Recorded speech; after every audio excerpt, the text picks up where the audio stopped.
Hello दोस्तों, आज हम हिमाचल प्रदेश के ज़िला हमीरपुर के बारे में चर्चा करने वाले हैं। ज़िला हमीरपुर जो है हिमाचल प्रदेश का बहुत ही सुंदर ज़िला है और ये क्षेत्रफल की दृष्टि से सबसे छोटा ज़िला है और यहाँ जो है पर बहुत सारी चीज़ों में ये बहुत अव्वल दर्जे पर जो है वो अपने आप को इस्टेब्लिश करता है। जिला हमीरपुर जो है एक जिले के रूप में इसका गठन होता है 1 सितंबर 1972 को 1972 को इसका जो है वो गठन होता है। मुख्यालय इसका हमीरपुर के अंदर है। जनसंख्या घनत्व जो है दोस्तों वो 407 है और साक्षरता दर जो है वो 88.15 है। क्षेत्रफल की दृष्टि से जो है क्षेत्रफल के तौर पर इसका जो स्थान है वो सबसे कम क्षेत्रफल इसके पास है। हिमाचल प्रदेश का मात्र 2.01% क्षेत्रफल ही जो है हमीरपुर में है और क्षेत्रफल जो है वो 1118 वर्ग किलोमीटर क्षेत्रफल है।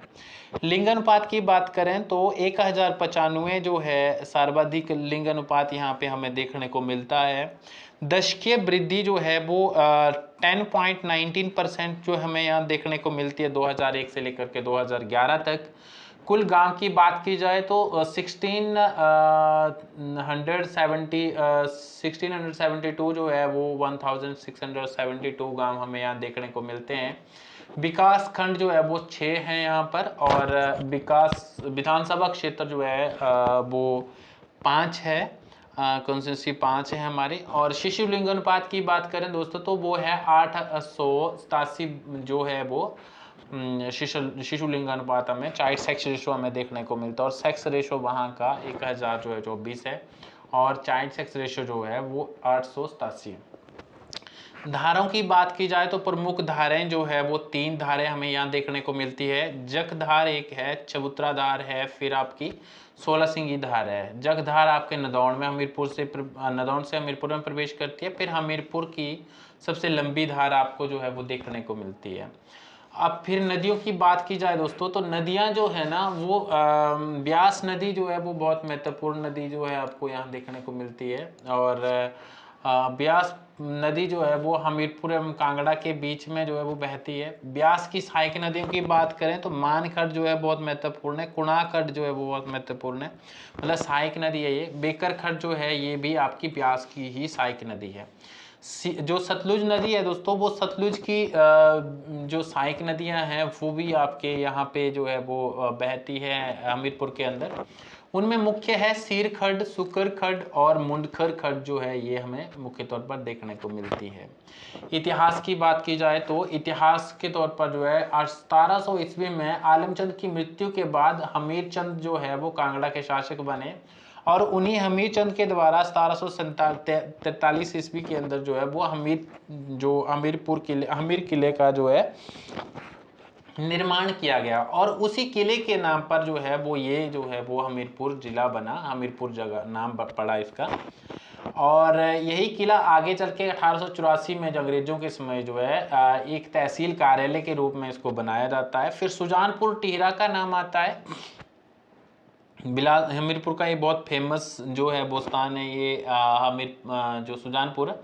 1748 के अंदर दोस्तों यहाँ पे जो है वो अभय चंद ने, कांगड़ा के राजा थे अभय चंद, उन्होंने किला और कुछ महल बनवाए यहाँ पर। उसके पश्चात इसका नाम सुजानपुर टिहरा पड़ गया और इसी जगह को सुजानपुर को ही राजा संसार चंद ने जो है वो अपनी राजधानी बनाया था और एक नगर भी वहाँ पे बसाया था। तो एक्चुअल में जब क्वेश्चन पूछा जाता है कि किसने नगर स्थापित किया, वो राजा संसार चंद। 1793 में गौरीशंकर जो है वो मंदिर इन्होंने बनाया, जो संसार चंद थे इन्होंने। फिर जो 1823 के अंदर नर्मदेश्वर मंदिर का निर्माण भी इनके द्वारा किया गया। होली का त्यौहार जो है संसार चंद ने वहाँ पे शुरू करवाया। तो ये संसार चंद जो है मेनली उसकी कर्म भूमि ये रहा। 1820 में हमें देखने को मिलता है जब यहाँ पे जो है वो गोरखों का अधिकार हो जाता है और फिर जो है वो गोरखों का नहीं, सिखों का। विलियम मूरक्राफ्ट हमें देखने को मिलते हैं जो यहाँ पे आते हैं, यूरोपियन यात्री होते हैं। और जॉर्ज ट्रिवेक जो है वो भी आपकी जो है वो सुजानपुर की यात्रा करते हैं। एक सैनिक स्कूल है हिमाचल प्रदेश का वो फेमस, सुजानपुर में ही वो स्थित है। फिर दोस्तों बात करें हम लोग नदौन शहर की, तो नदौन शहर भी जो है काफ़ी फेमस है। वर्तमान में हम उसको सुक्खू की कर्म भूमि के नाम से जानते हैं। मतलब हिमाचल प्रदेश के जो मुख्यमंत्री बने यशस्वी सुखविंदर सिंह सुक्खू, उनकी कर्म भूमि के नाम से जो है हम नदौन को पहचानते हैं। वहाँ से कई और जो विभूतियाँ भी निकली हैं, ऐसा नहीं है। 1687 में जो है गुरु गोविंद सिंह जो है और भीमचंद जो है वो मिल करके, भीमचंद ये बिलासपुर के राजा होते थे और गुरु गोविंद जो है वो सरदार सिख सरदारों के जो है वो लीडर थे, मतलब गुरु थे और भगवान मानते हैं इनको। तो वो मिल करके मुगलों को जो है वो हरा देते हैं। कहाँ पे हराते हैं? नदौन के अंदर आते हैं। फिर अमतर नदौन के पास ही एक स्टेशन है, जगह है, जहाँ पे संसार चंद जो है अपनी समर जो है कैपिटल बनाते हैं अमतर को। और उसके पश्चात मंडी के राजा ईश्वरी सेन जो थे वो लगभग 12 वर्षों तक संसार सिंह की कैद के अंदर जो है वो कहाँ रहे थे? नदौन नामक जगह पर रहे थे। तो ये क्वेश्चन हमेशा जो है वो रिपीट किया जाता है। मैं जितने फैक्ट आपको करवा रहा हूँ, 1820 का ये विलियम मूरक्राफ्ट का आना हो या फिर जो है 1840 में तहसील मुख्यालय में कन्वर्ट होना हो, ये सारे के सारे फैक्ट हमेशा क्वेश्चन जो है वो एग्जाम में फॉर्म हुए, यहाँ से बने हैं। ठीक है। यशपाल साहित्य प्रतिष्ठान स्थापना की गई। मतलब जो है यशपाल एक फेमस जो है आपके साहित्यकार थे, उनके नाम पर जो है ये प्रतिष्ठान स्थापित किया गया आपका 2000 ईस्वी के अंदर। महल मोरियो एक बहुत अन्य महत्वपूर्ण और हिस्टोरिकल प्लेस रहा है। यहाँ पे 1806 में जो है गोरखा और संसार चंद के मध्य युद्ध होता है, जिसमें पहाड़ी राजा जो है वो भी गोरखों के साथ लड़े थे, क्योंकि वो संसार चंद से परेशान थे और उसमें संसार चंद जो है वो हार जाते हैं। और फिर जो है गोरखों का कब्जा हो जाता है 1809 से लेकर के 1846 ईस्वी तक। फिर जो है सिखों का नियंत्रण होता है 9 तक, जो है वो 6 से 9 तक आपका किसका रहता था? गोरखों का रहता। अब देखो जो गोरखा हैं वो उन्होंने कांगड़ा किले का घेराव किया, और फिर कांगड़ा किले का जब घेराव किया, संसार चंद वहां छुप गया था। संसार चंद के छुपने के बाद संसार चंद ने एक संधि कर ली थी आपके पंजाब के रणजीत सिंह से, और फिर उन्होंने सिख राजा से सहायता मांगी और महाराजा रणजीत सिंह ने उनकी सहायता भी करी, और उनको जो है वो कुछ किला और वो कुछ गांव जो है उनको देने की जो है वो एक उन्होंने पेशकश की, जो मान ली गई, जिसको हम ज्वालाजी संधि नाम से जानते हैं। ज्वालाजी संधि। भूमपल जो जगह है ना दोस्तों, भूमपल में जो है वो यशपाल सिंह का जन्म हुआ। ये क्रांतिकारी भी थे, साहित्यकार भी थे, बहुमुखी प्रतिभा के धनी थे। पर जो है हम इनको क्रांतिकारी साहित्यकार के रूप में जानते हैं। तो यहाँ से हमेशा हमें क्वेश्चन फॉर्म जो है वो देखने को मिलता है, फॉर्म तो देखने को मिलता है। लॉन्स नायक आपके लाला राय जो थे, लाला राम जो है प्रथम विश्व युद्ध में इनको विक्टोरिया क्रॉस मिला था। ठीक है। तो ये महत्वपूर्ण क्वेश्चन है, यहाँ से भी क्वेश्चन पूछे जाते हैं, मतलब फैक्ट है। और जिले का निर्माण जो है वो 1966 के अंदर ना दोस्तों, पूर्वी पंजाब जिसको हम पेप्सू और ये स्टेट जानते थे, तो वो पेप्सू का भाग हुआ करता था हमीरपुर। ठीक है। मतलब पेप्सू नहीं, पंजाब का, पूर्वी पंजाब का है ना। 1966 में से लेकर के जो है वो 66 में जो है ये तहसील बन गई कांगड़ा जिले के अंदर, क्योंकि अब हिमाचल को मिल गए हैं ये जिले, है ना। जो ये जिले हिमाचल को मिल गए तो कांगड़ा के अंदर इसको तहसील बना दिया। 1972 के अंदर जो दोस्तों 1 सितंबर को हमीरपुर एक जो है वो जिले का रूप लेता है, और आज तक वो एक जिले के रूप में हम उसको जानते हैं। ठीक है।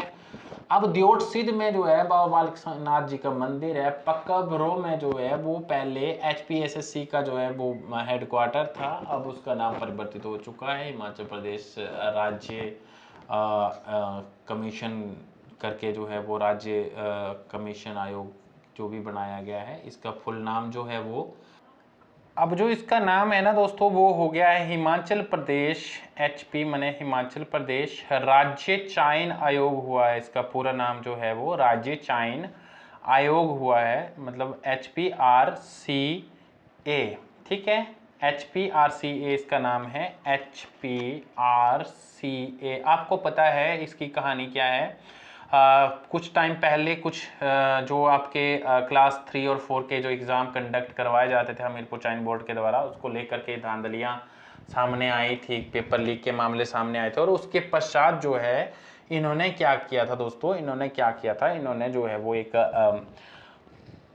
नोटिस निकाल कर जो है सुखविंदर सुक्खू जी ने जो है वो इसको हटा दिया था, मतलब जो है निरस्त कर दिया था, और उसके सारे अधिकारियों को भी हटा दिया था। अब जो है वहाँ पे HPSSC के स्थान पर जो है वो हिमाचल प्रदेश राज्य चयन आयोग जो है मैं बोल रहा था वो सेटअप किया गया है। NIT हमें देखने को मिलती है इसके अलावा हमीरपुर के अंदर। और हमीरपुर में मुख्य मेलों की बात की जाए तो गुसोत्ता मेला, पिपलू मेला और साहिर मेला जो है वो हमें देखने को मिलता है। हिमाचल प्रदेश जो है वो हिमाचल प्रदेश का सबसे छोटा जिला हमीरपुर है, जिसका क्षेत्रफल 1118 वर्ग किलोमीटर है, मैंने आपको पहले बताया था। 407 यहाँ का जो है वो पॉपुलेशन डेंसिटी है, जनसंख्या घनत्व जो प्रथम स्थान पर है। मट्टन सिद्ध हमें भी एक फेमस स्थान यहाँ पे धार्मिक देखने को मिलता है। HPMC शीतगृह और जो है वेजिटेबल पैक हाउस हमें नदौन में ही देखने को मिलते हैं। नदौन कस्बा जो है आपका ब्यास नदी के किनारे स्थित है। हमीरपुर में सबसे कम वन क्षेत्रफल हमें देखने को मिलता है, ये भी महत्वपूर्ण है। तो इस तरीके से हमारा महत्वपूर्ण जो क्वेश्चन थे वो हमीरपुर से कंप्लीट हुए। हमीरपुर से ही एक जो अरुण धूमल जी हैं वो वर्तमान में IPL के चेयरमैन हैं, और साथ ही साथ जो उनके बड़े भाई हैं अरुण ठाकुर, जो अनुराग ठाकुर जो है वो IT एंड ब्रॉडकास्टिंग मिनिस्टर है सेंट्रल गवर्नमेंट के अंदर। और साथ ही साथ वो जो है एक जो है वो और पोर्टफोलियो संभालते हैं स्पोर्ट्स मिनिस्टर का। तो वो हमीरपुर से ही संबंध रखने वाले हैं। पूर्व मुख्यमंत्री प्रेम कुमार धूमल के वो सपुत्र हैं। तो इस तरीके से आपको मुझे उम्मीद है कि आपको ये बहुत ज़्यादा जो है वो मतलब हेल्पफुल रहेगा। Thank you so much. जय हिंद, जय भारत। और प्लीज़ अगर आप लेक्चर देख रहे हैं तो थोड़ा सा लाइक एंड शेयर कर दीजिए। इससे क्या होता है कि मैं आपसे अपनी कई वर्षों की कमाई साझा कर रहा हूं, तो इतना तो बनता ही है कि आप एक आधा जो है लाइक या फिर वो सब जो है वो लाइक सब्सक्राइब कर सकते हैं। Thank you so much. जय हिंद, जय भारत।